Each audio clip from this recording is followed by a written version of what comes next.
I'm Zach. I'm Director of Engineering here at eliseai.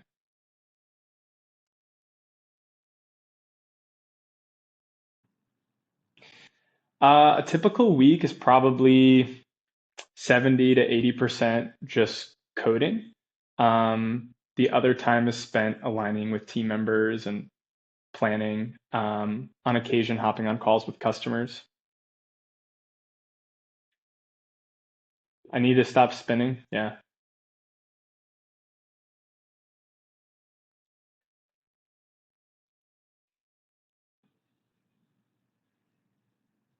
great.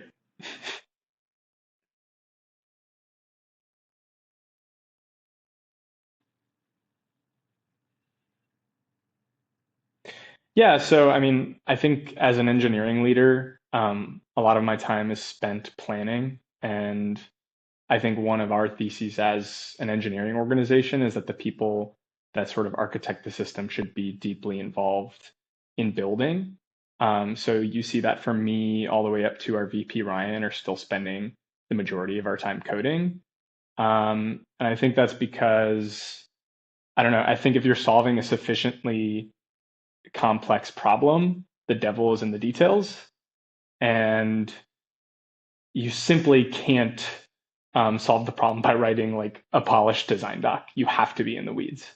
So that's why everybody is just spending most of their time coding.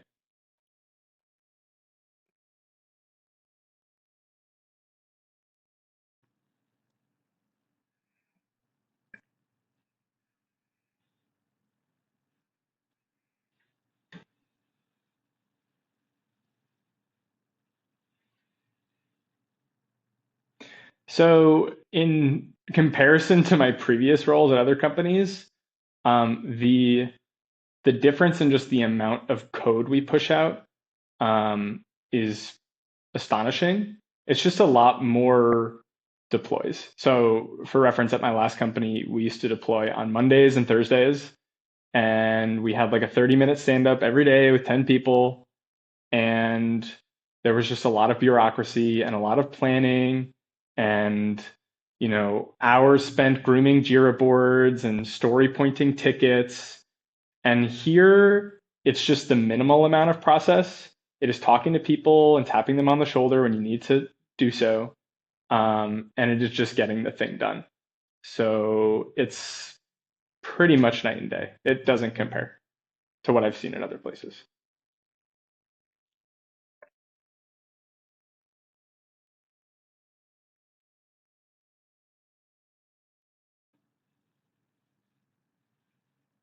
It's just boring. It's boring. It's ineffective. I think that most high performers want to feel like they're being useful, like they're having an impact on the product. Like, I mean, if you look solely at my learning and my growth, it definitely impacted that negatively. So yeah,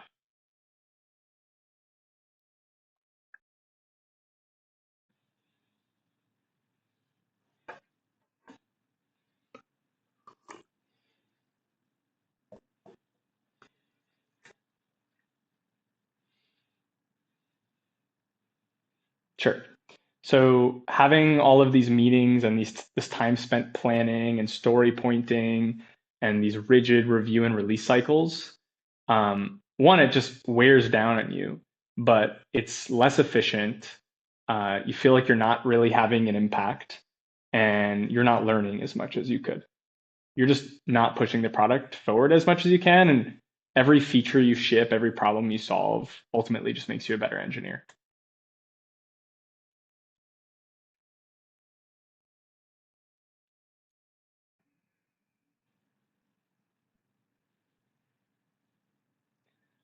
Uh, any engineer that feels like they're stuck and is bored, I would encourage them to join a startup that's moving quickly, where um, it's sort of necessary that every single engineer on the team is working on something impactful.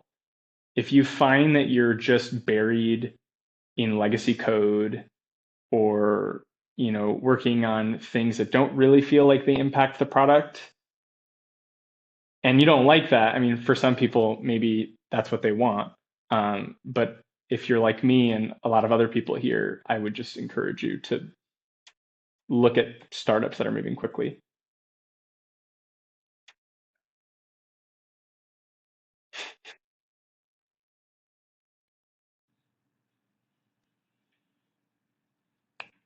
Okay. For any engineers that feel bored at their current company and feel like they're bogged down in process and rigid review cycles, I would encourage you to apply to eliseai because we're moving really quickly. You're going to build a lot of stuff and you're going to learn a lot.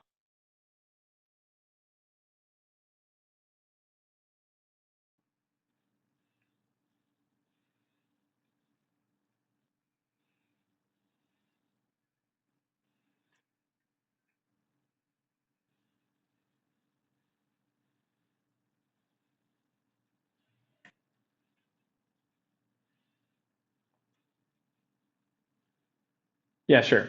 So I think the things that kill an engineering culture are over relying on process and not judgment. So spending too much time writing design docs for everything, having extremely rigid code review processes, release cycles, doing things like story pointing, creating tickets for everything, trying to roadmap, more than a month in advance. These are all things that create a false sense of predictability, and a false sense of stability when in reality it just slows you down. um, I would say separating architects from builders. So if you have one person who's just writing a design doc and handing it off to a team of engineers, I don't think that they're going to move as quickly as they can. I don't think that's going to result in the best possible product. Ideally, the person who is designing the system is on the ground floor, is involved in the weeds. Um, and then I think the last thing is just treating engineers as code monkeys, for lack of a better word. I don't think engineers should be solely concerned with implementation and building. I think that's a big part of the job, but I think engineers should be just as focused on what they are building and what the direction of the product is. Um, and that's one of the things I like the most about here. We have teams without product managers. We have engineers hopping on calls with customers.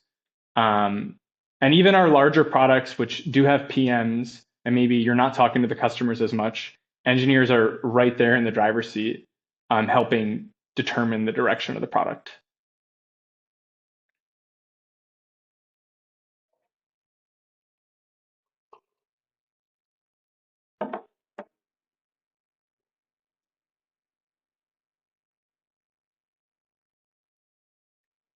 Yeah. I think that what makes eliseai's engineering team unique is we don't really have any sort of cookie cutter engineer we're looking for. We just hire people for raw problem solving ability. And I think what you get from that is a collection of smart people with different backgrounds who come in with different perspectives. I think it allows you to approach every problem from first principles more easily. Um, I think we're really focused on velocity. So I think we have stripped down every process as much as we can. I think we have fewer guardrails than I think you'll find at other places, but that's because we hire people who we think we can trust and give a lot of responsibility. Um, and I think when you give engineers decision-making power for products, decisions just happen more quickly. And when you spend less time meeting and you spend more time just building, you get a lot more things done.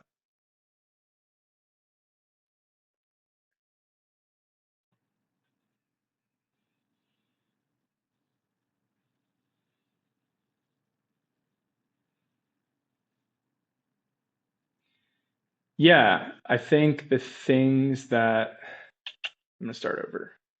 You still want me? I have to like repeat the question back. That's it. Okay.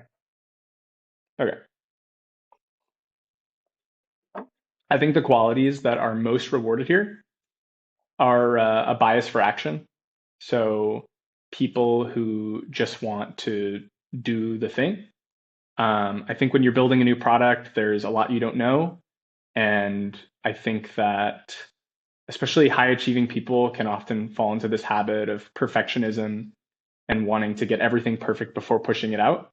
The people who do the best here are who can push outside their comfort zone and push things out before they're 100% ready. I think the reason that's important is because you want to see what's going to fail. You want to see if the thing that you're building is actually worth building. You want to see what the problems are, and you want to be able to iterate on it quickly.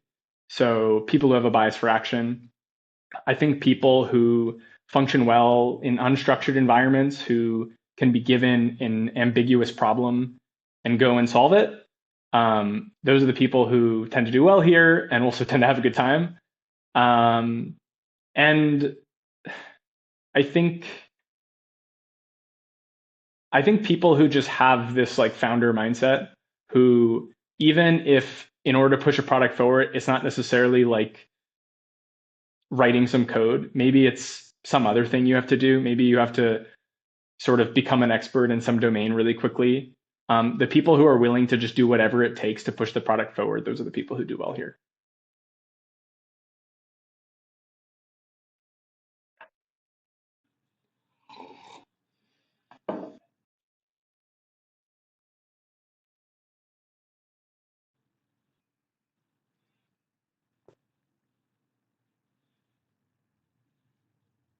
Yeah, I have to think for a second though.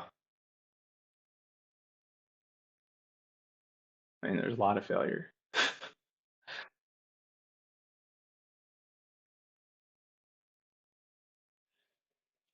Um,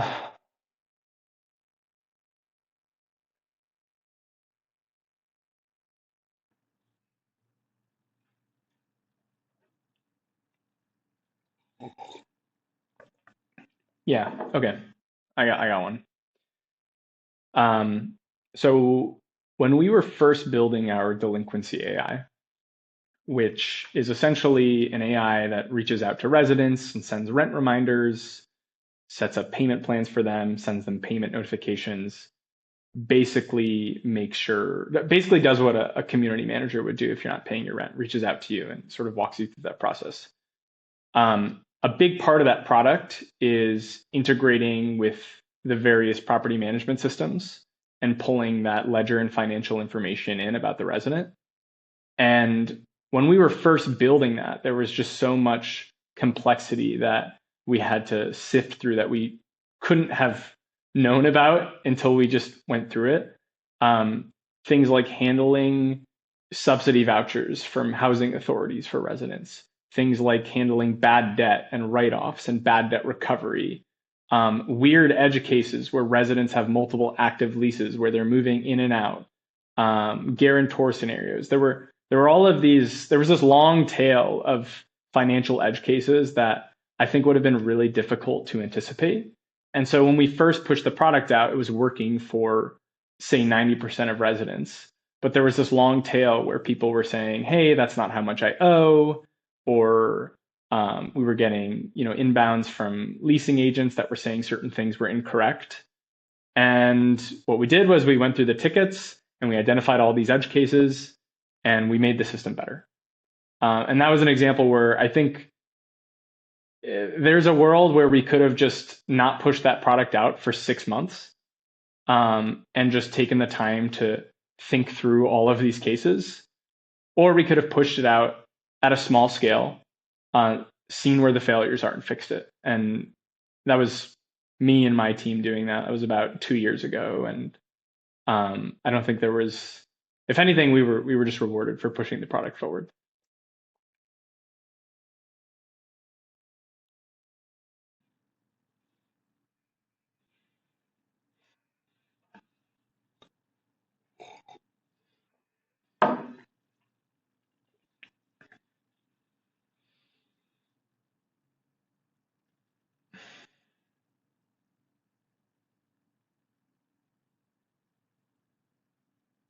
Yeah. So I think there's two kinds of failures that's important to distinguish. There's preventable failure, which is like you're making the same mistake twice. You pushed some, AI slop that could have been avoided with some careful review or due diligence. And then there's failure that falls more in the experimental product development realm, which is like you're building in a space, you're pushing an envelope where you don't really know the problems you're solving yet, as well as you're going to. And I think what makes a team successful in dealing with that failure is just accepting that it is part of the process. Um, Accepting that in order to get information about the problem that you're solving, you simply need to take an action. And the odds are that certain things are going to fail. I heard an analogy from somebody. They basically said if you were building a house and you wanted to see if there were leaks in the pipes, one thing you could do is you could go to every single pipe and inspect them for cracks, and that would take a really long time. And there's a good chance that if the crack is small enough, you still wouldn't see it. The other thing you could do is you could just turn the water on and you could see where the leaks are. And maybe you don't turn on full pressure at first. And I like that analogy, and I think it fits well into how we think about product development. I don't think failure should ever be punished. I don't even think it should be rewarded. I think it should just be accepted as part of the process.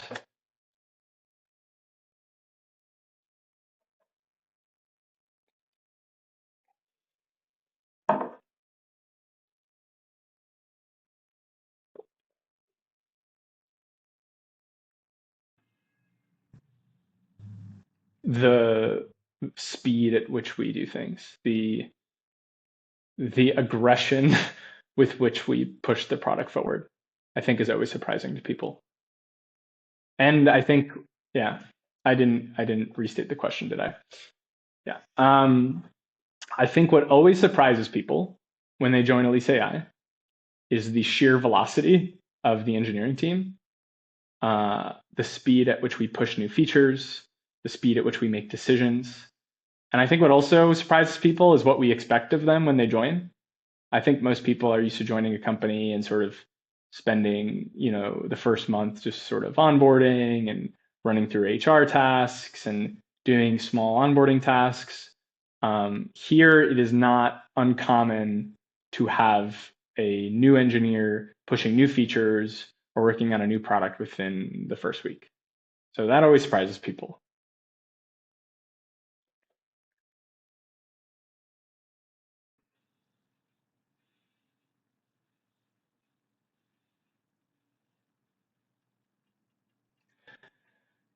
Um, I think that people think we're just a chatbot.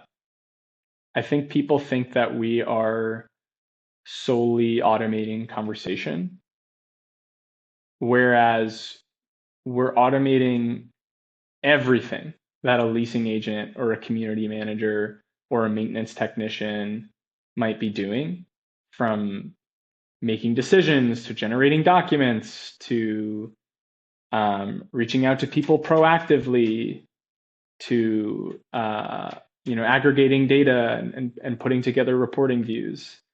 And one day maybe we'll have some robots coming into your apartment and fixing your appliances for you.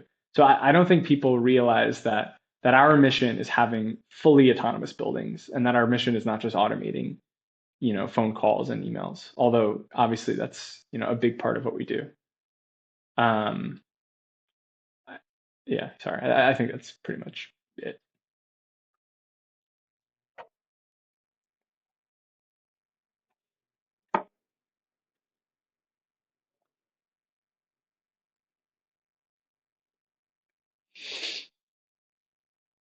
Um,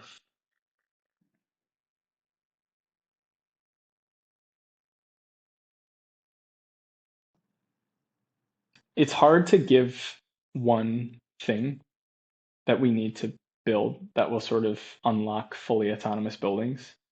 Um, we've sort of tackled the biggest items, which is like automating conversations, um, and triaging certain tasks to leasing agents. Um, I think it's really this long tail of edge cases of managing a property that we need to handle. You don't really think about it. It feels sort of simple from a resident's point of view. You receive your lease, you sign it. But there's so much complexity from when people renew to when they give notice to adding pets and changing, who's on the lease. And um, I feel like these are not great examples. I'd like to start over. Um, remind me of the question, exactly what the question was.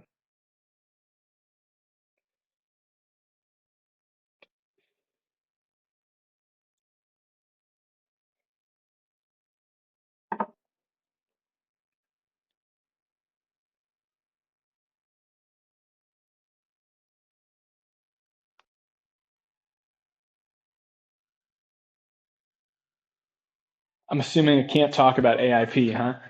It's kind of it.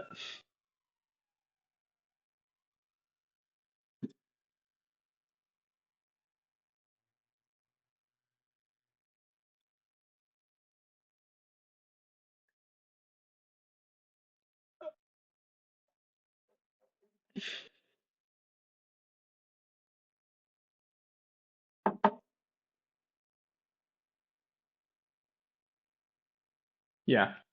No, there's definitely stuff. I just gotta think for a sec.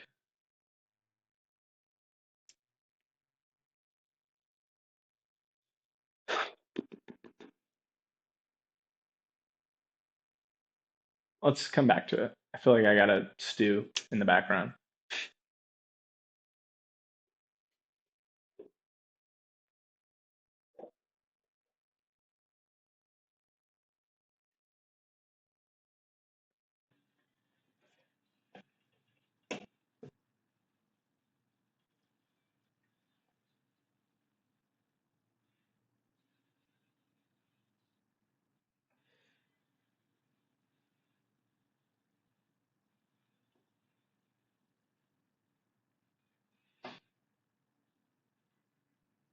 Yeah.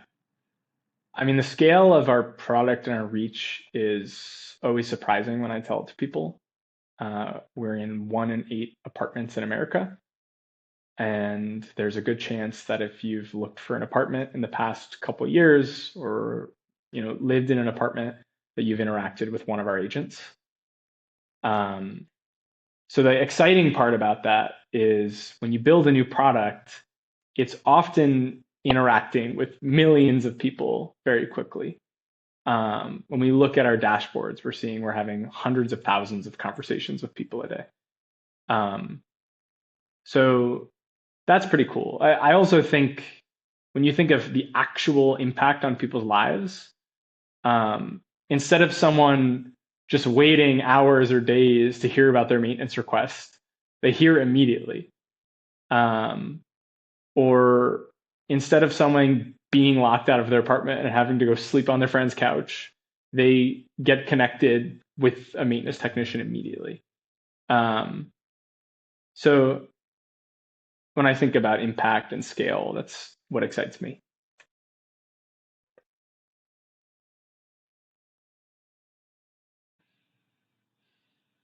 Yeah.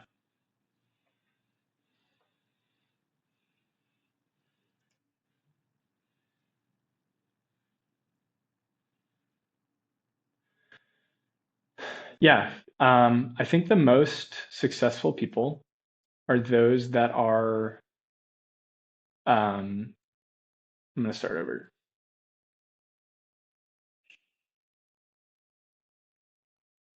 I mean, I'm going to sort of be repeating some stuff, but I'm just going to, okay. Okay. I think the people that are most successful here are those that are obsessive, that maybe want to start their own company someday, or maybe have started their own companies. People who have that founder mindset, who want to and will do anything to solve the problem. Yikes, my watch just beeped. I'm gonna start over. Um, I think the people that are the most successful here are those that are obsessive, are those that maybe want to start their own company someday or have founded their own company, people who have that founder mindset, who want to work on a product and do whatever it takes to push it forward. Obviously, a strong technical background. But that said, I've seen people join from a variety of backgrounds and be very successful here. And then I think people who are mission driven and are excited about tackling gigantic problems in two huge industries. I think if we succeed at what we're doing, we're going to impact literally everybody in the world. um, so those are the people that I think do best here.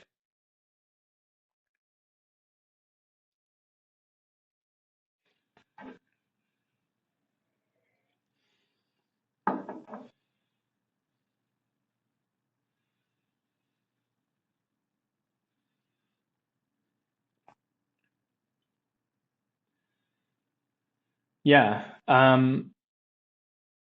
I think that part of our engineering ethos is freedom and responsibility, giving people lots of autonomy. I think at other product organizations, you see a lot of planning, a lot of structure, a lot of handholding. And ultimately, our thesis is that if you get rid of all of that and you just hire people that can take an ambiguous problem and come up with the best solution and iterate on it quickly and do so autonomously and independently, that you'll move more quickly. And we're in a competitive space. And when you're in a competitive space, moving quickly matters. Not to mention you're, you know, creating value sooner for your customers. Um, so we want people with founders mindsets because we just think it results in a better product and delivering that product more quickly.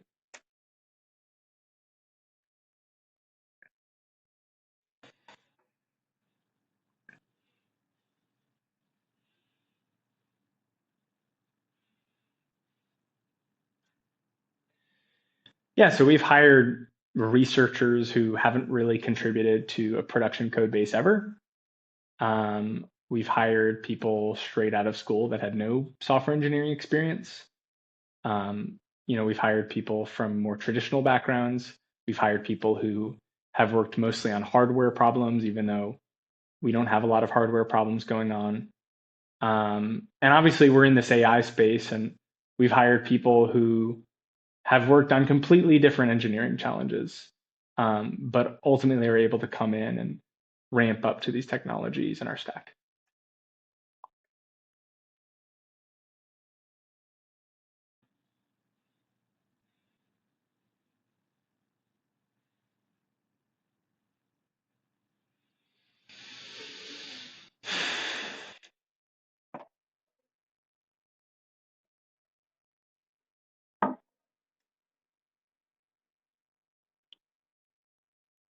Yeah,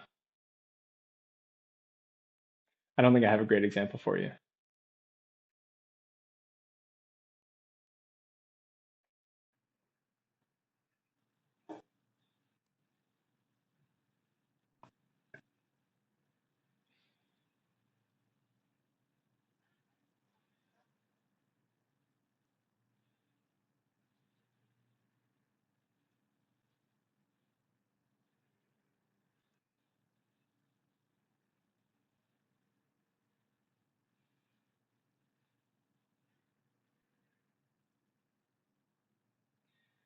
Yeah.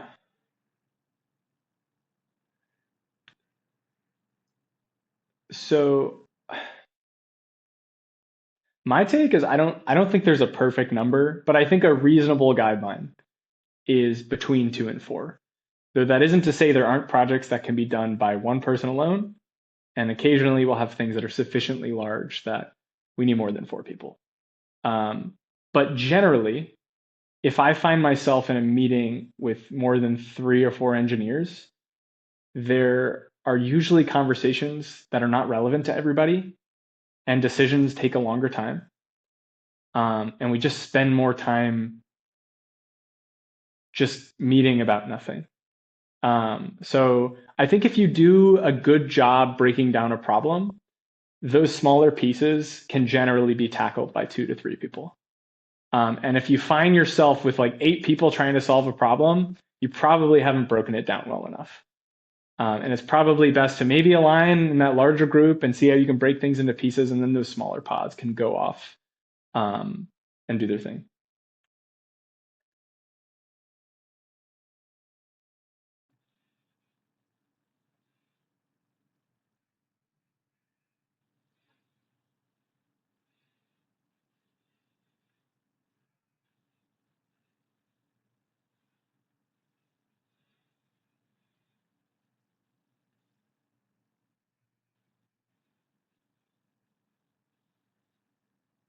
So these teams are very, I don't even think team is a great word. I feel like pod is better because it captures the flexible nature of it. It's very rare that one person will be in one pod. It's more common that someone will be in many pods because there's just a lot of synergy between all of these different parts of our product. How well you can streamline like maintenance operations is going to impact how quickly a unit can get on the market. And how well you can get someone to renew will also impact how units are priced on the market. Um, so because of that, you'll generally have these small pods of people constantly talking to each other. I think when we say a team is like 2 to 3 people, it's really a very particular problem can be solved most effectively by a small group. Otherwise, you have too many cooks. I think decisions take longer. You're just not being as efficient as you could be.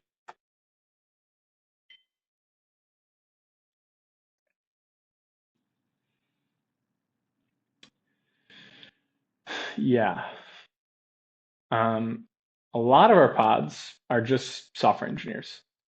Um, and that means sometimes talking to customers and putting together the kind of spec that I think a product manager more traditionally would put together. I think more broadly within our engineering product organization, there's two roles. There's software engineers and there's product managers. And the way that I think about it is product managers are generally going to spend more time talking to customers, sort of mapping out the various strategic directions we can go in. Um, Obviously, engineers are going to be the ones who are building the thing, who are concerned with implementation details, who are writing and releasing the code. Um, and then I think the collaboration between the two is steering the ship. I think both PMs and engineers together decide on what the direction of the product is going to be and everything down to the smallest details. Um, I don't think we have any other structure besides that. Even though we have team leads and managers, they function just as any other software engineer would. Um, yeah,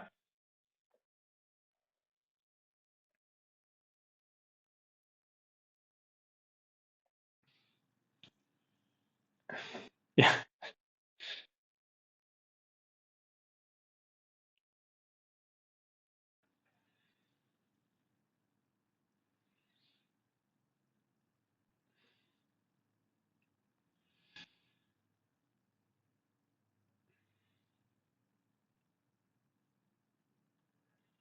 Yeah, I think it attracts people because anyone who enjoys being creative and building things wants to have a say in what they're building.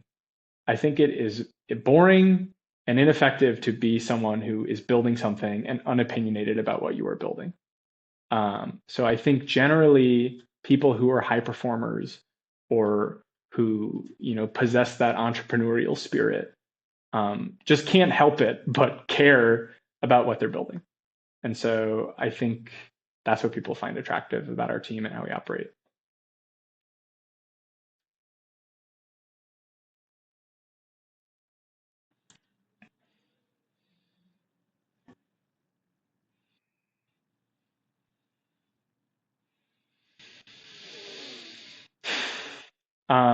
I mean,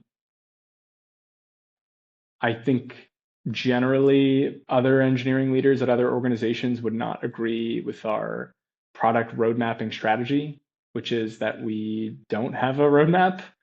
Um, but what I would say to them is if you plan more than 30 days out, obviously, you can have a fuzzy picture of where you're going.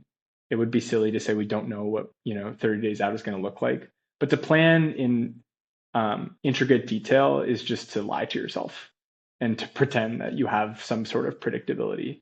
The technologies we work with are changing constantly. We're constantly learning more about our customers' problems and the domain in which we operate. And the nature of engineering is it's really difficult to estimate how long things are going to take. Sometimes you think things are going to take a really long time and you get them done immediately. And everybody knows what it's like to think something's going to take a couple of days and sort of uncover that it's much more complicated than you initially thought. So that's one thing. I said this before, but I just think sort of decoupling architecting from building. So I think at a lot of other companies, engineering leaders sort of just put together a gigantic design document and hand it off to a team of engineers and expect that to be successful. And they might get something, but I think it's lazy.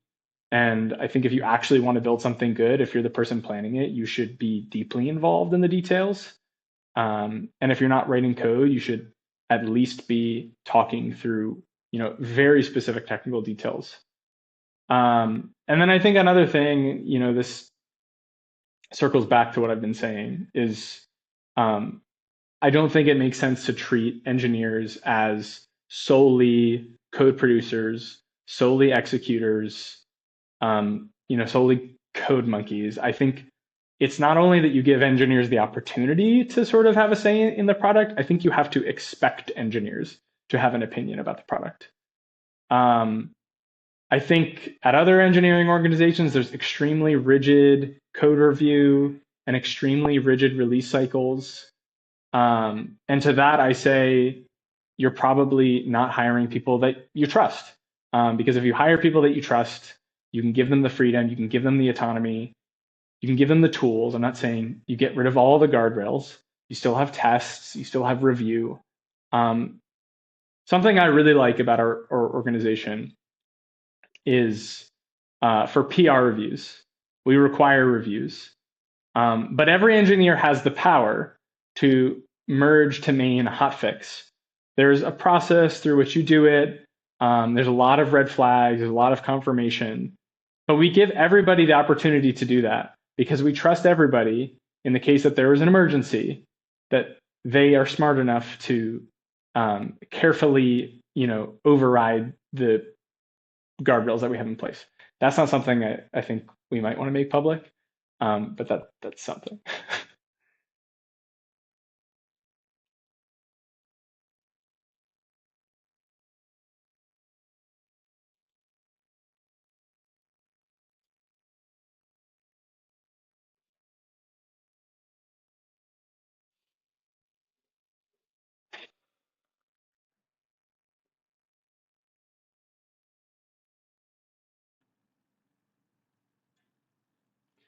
Yeah, I think there's a couple of things that we do to try to attract the kind of people that we think will be successful here and the kind of people who we think we can trust with the amount of responsibility we give them. One is our interviews for engineers are very practical. We don't do the whiteboard leak code style interview. We let you use AI in the interview, and we give you a reasonably large task and 2 hours to do it. And then you demo it to an engineer. And what I like about that is it actually tests if you can build something. It doesn't test if you can, memorize some, puzzle that you've done on leak code, which is a brand which I probably shouldn't mention. I'm going to start over.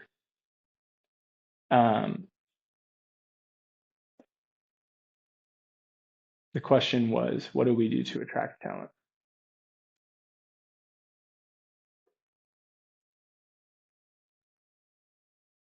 Yeah.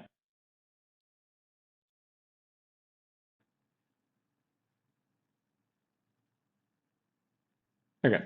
I think the way that we make sure that the people we hire are people we can actually trust with the amount of responsibility we're going to give them is we have a very practical interview process that actually tests the skills that they're going to use on the job.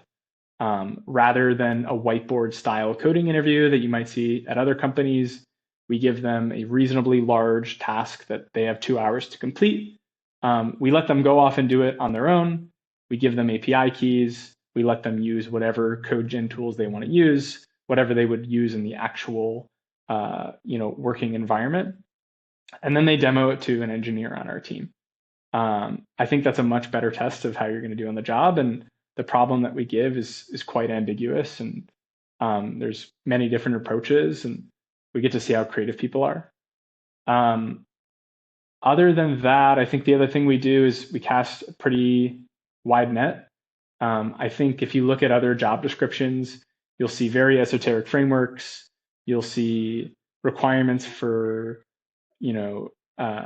very specific languages, very specific domains. And our thesis is if you hire really smart people who have raw problem solving skills, it doesn't really matter what they have experience with. If you've written in, one programming language and you're smart, there's a very strong chance you'll be able to just learn whatever we're doing. And that's important because we have internal frameworks and internal tools and things that you're going to have to ramp up to anyways. So if you can't learn a new language or learn a new technology, it's going to be difficult for you to learn a new tech stack.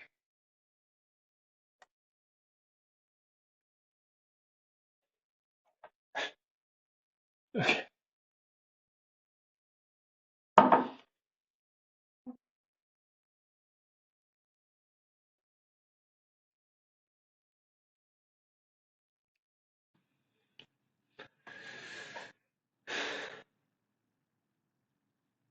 Sure.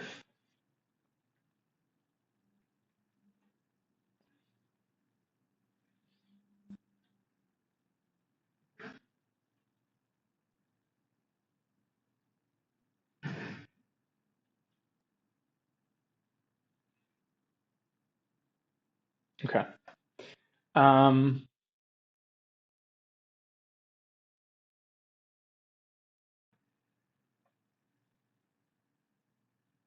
my elevator pitch to an old friend of mine, if they were asking about eliseai, is first I would tell them that it is not easy work here. I would tell them that it is difficult work, that we are solving very large problems that exist in two massive industries, and that it is not the kind of place you can coast. So I would definitely, have that precursor for my old friend.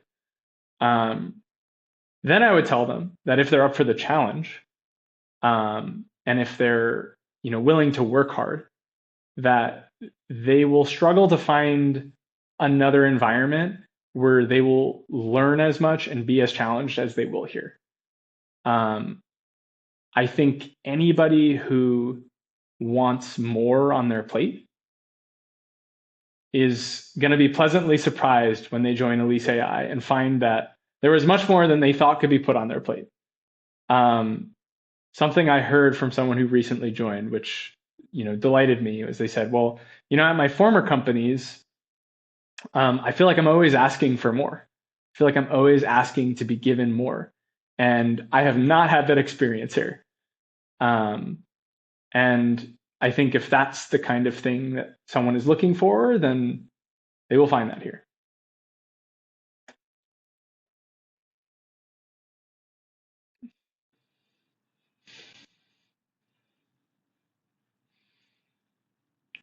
Okay. Um, okay. Great. I think if you're okay.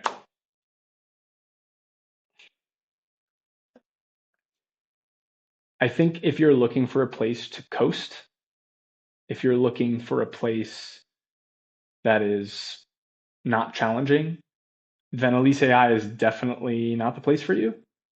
If you're looking for a place where you'll be challenged, where you'll grow, where I'm going to start over.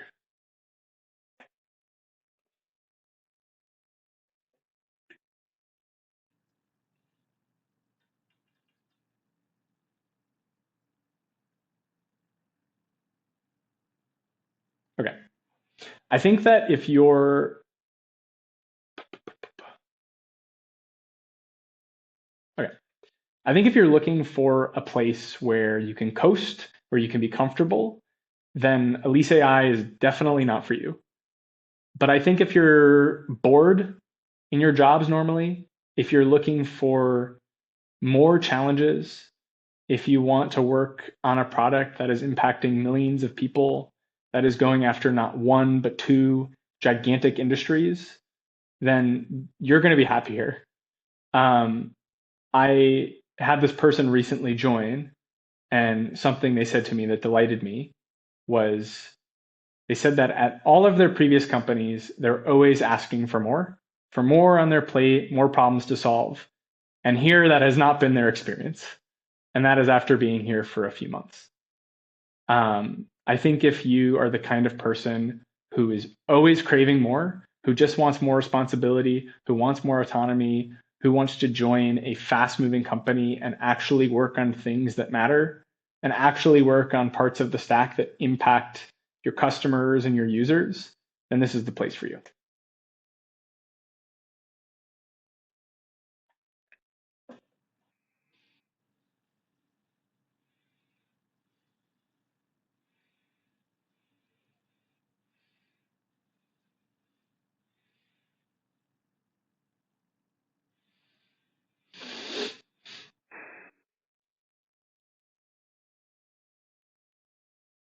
Yeah.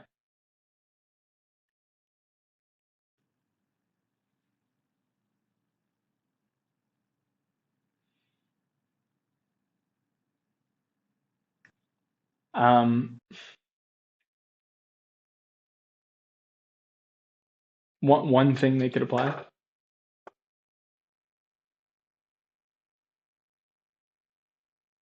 I guess if I had to choose one thing to apply to an engineering team, it would be don't be afraid of making mistakes and don't be afraid of failure.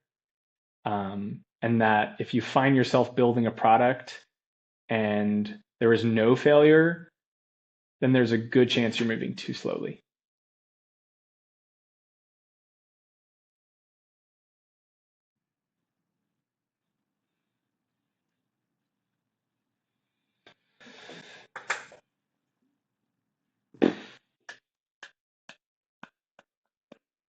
Yeah, I do.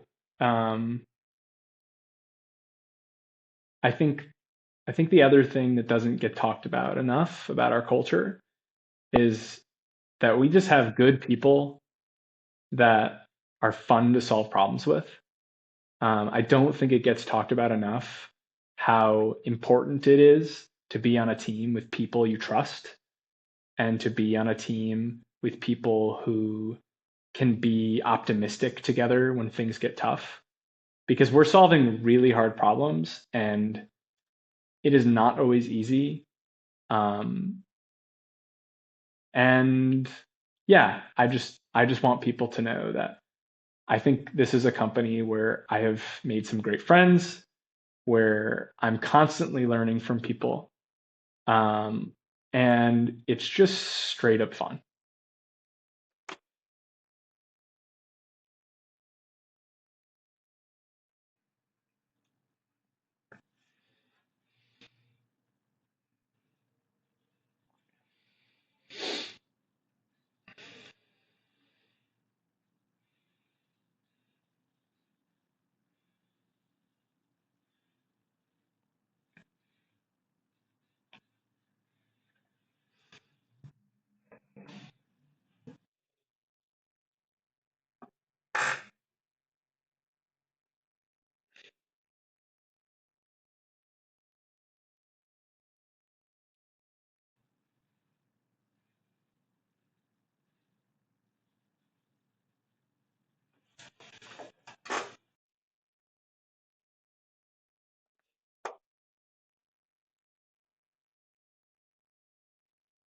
Okay.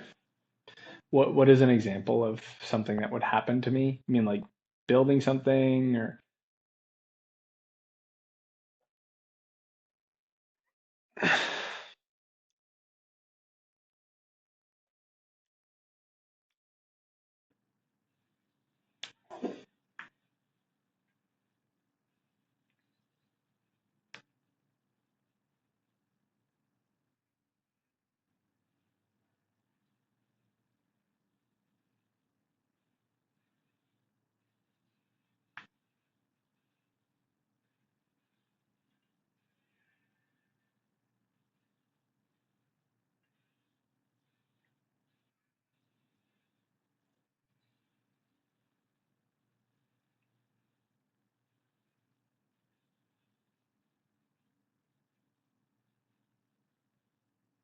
Okay, sure.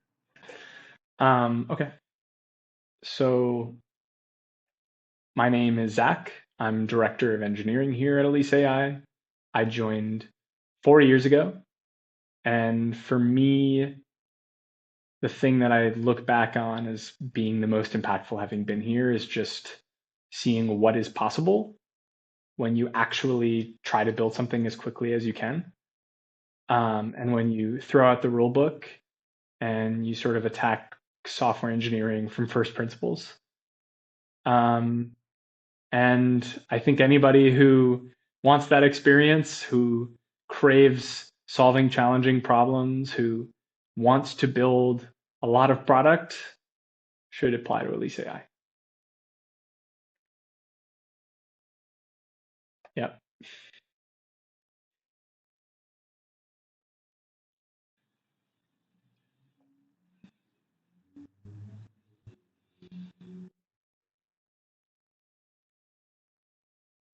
Okay. Okay. I'm Zach. I'm director of engineering here at Elise AI.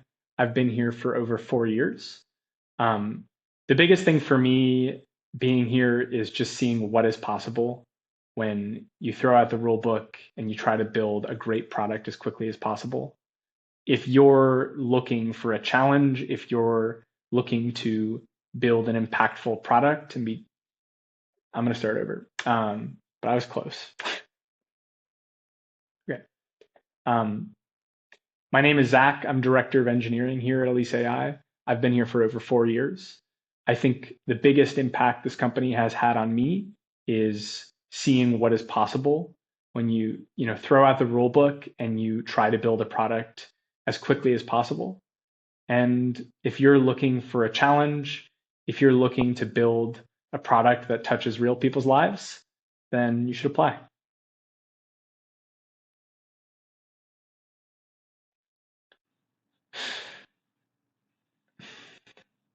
Okay, sure.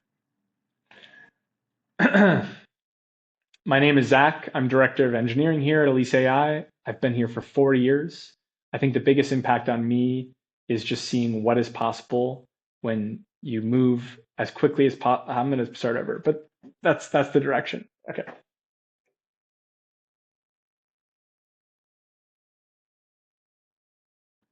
Okay.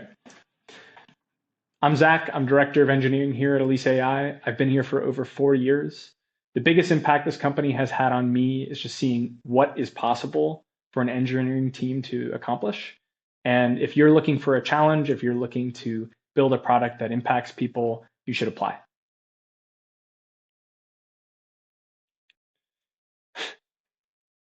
The rule book. Okay. I'm Zach. I'm director of engineering here at Elise AI. I've been here for over 4 years. The biggest impact this company has had on me is just seeing that if you throw out the rule book, what is possible for an engineering team to accomplish. And if you're looking for a challenge and if you're looking to build a product that impacts real people's lives, then you should apply. Do we get it?